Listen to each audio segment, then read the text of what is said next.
Bonjour à tous, bienvenue au Forum Rhône-Alpes.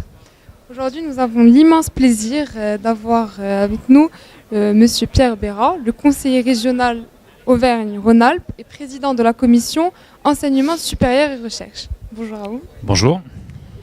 Alors, l'inauguration vient de se terminer et nous sommes curieux d'avoir vos premières impressions sur ce forum. Écoutez, comme pour les précédentes éditions, moi, ce qui m'épate, c'est le nombre d'entreprises qui sont présentes et la qualité des signatures qui sont présentes sur le salon. Et donc, c'est le signe de l'attractivité de ce salon. Je crois que c'est le premier salon du recrutement des ingénieurs en France, on peut le dire. Donc, quand on fait la visite, on s'en rend bien compte. Et puis, ça montre le rayonnement des grandes écoles d'ingénieurs de la région. Et ça, à la région Auvergne-Rhône-Alpes, on est très conscient de l'atout que ça représente pour être une région de la connaissance.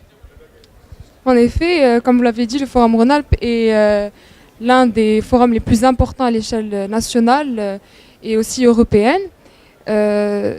Ainsi, je vous demande comment considérez-vous le travail qui est organisé par ce type d'association ? Je crois que c'est un choix qui est très éclairé parce que ce soit pour les jeunes diplômés, les jeunes ingénieurs ou pour les entreprises, il y a un enjeu essentiel qui arrive à faire se rapprocher le projet des étudiants de la vision et des besoins des entreprises. Et donc finalement, cette manifestation, elle est la parfaite incarnation de cela, c'est-à-dire qu'il y a des jeunes diplômés qui viennent avec leurs idées, leurs projets à la rencontre de la vision des entreprises. Et que sur ces quelques journées, sur ces 2 jours, vous arrivez à faire se rapprocher ces 2 visions. Et pour assurer la réussite de l'insertion professionnelle des étudiants, ça me paraît quelque chose de tout à fait essentiel. Donc le choix de l'association de traiter ce thème-là, on est au cœur du sujet, mais je ne suis pas surpris parce que vous, en tant que jeune diplômé, c'est votre avenir et je comprends que ça soit votre préoccupation première. Et vous avez bien raison de le faire. En effet. Et à votre échelle, comment encouragez-vous ce genre d'initiative étudiante pour l'organisation de ce type d'événements? Alors on a la région effectivement une collectivité qui fait le choix, parce que c'est une volonté d'être en appui des établissements d'enseignement supérieur. Et donc on le fait via des contrats qui sont passés avec ce qu'on appelle les sites universitaires, les universités, les grandes écoles. Et dans le cadre de ces contrats, il y a une partie de nos moyens financiers, des subventions qui vont au soutien aux actions étudiantes, à la vie étudiante, parce qu'une région de la connaissance, une région de l'innovation, ça passe par la transmission de connaissances. Mais c'est important aussi que la vie étudiante, elle se déploie, qu'il y ait de l'animation par les étudiants. Et donc, on contribue aussi à financer ce type de projet. Et pour vous donner quelques chiffres, chaque année, c'est en gros 1 million d'euros qui, dans cette contractualisation avec les établissements, sont consacrés à la vie étudiante. Et que vous êtes bénévole, je crois, dans l'organisation, mais juste un chiffre pour vous dire que via ces actions subventionnées, il y a 1700 emplois étudiants qui sont permis parce que dans les actions que l'on soutient, ça contribue aussi à donner une activité professionnelle temporaire aux étudiants, et ce qui est aussi une dimension importante pour la réussite des études. En effet, comme vous l'avez dit, la région lyonnaise est considérée comme étant un pôle au niveau de l'innovation technique.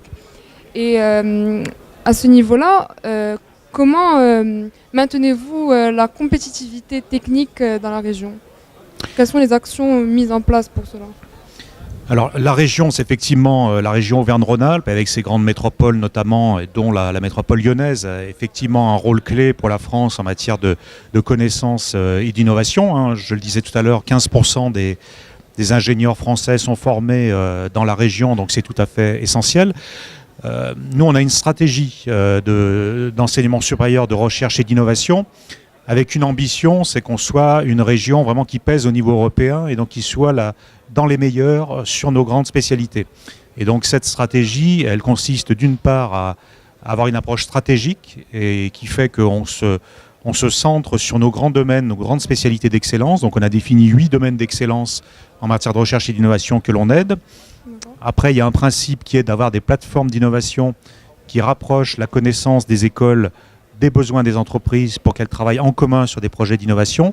Et la troisième dimension, on rejoint l'objectif du salon, c'est d'être relié bien sûr aux compétences et à la formation pour qu'on bénéficie d'abord de cet apport en connaissances et que les jeunes diplômés puissent intégrer ces domaines porteurs d'avenir. Donc cette stratégie, voilà, c'est celle d'une grande région qui joue un rôle clé dans la France et qui a clairement une ambition européenne sur des grands sujets comme l'environnement, comme la santé, comme l'industrie du futur.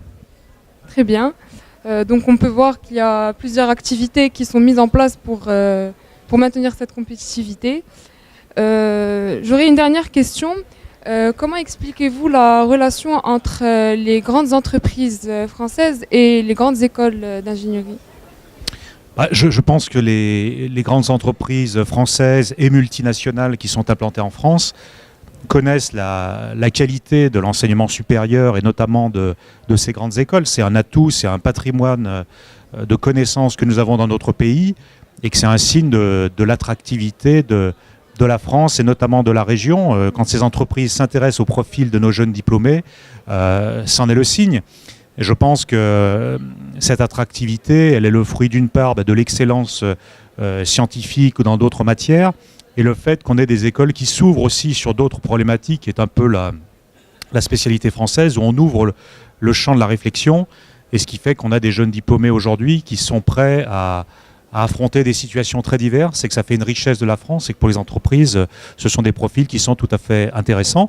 L'enjeu pour nous, et en tant qu'acteur régional, je vous en parle d'autant plus, c'est qu'aussi que ces jeunes diplômés qui sont formés dans nos territoires, même si ils ont vocation à parcourir le monde, à être partout, mais c'est qu'ils restent en lien avec nous, puisque la vocation, c'est pas qu'ils aillent faire carrière ailleurs, de façon déconnectée de la région ou de la France. Donc des jeunes diplômés prêts à la mondialisation, mais qui restent bien sûr en lien avec notre région, c'est tout à fait essentiel. D'accord. Je vous remercie d'avoir répondu à nos questions et je vous souhaite une très bonne fin de journée dans notre forum. Merci à vous et bravo pour ce salon. Merci.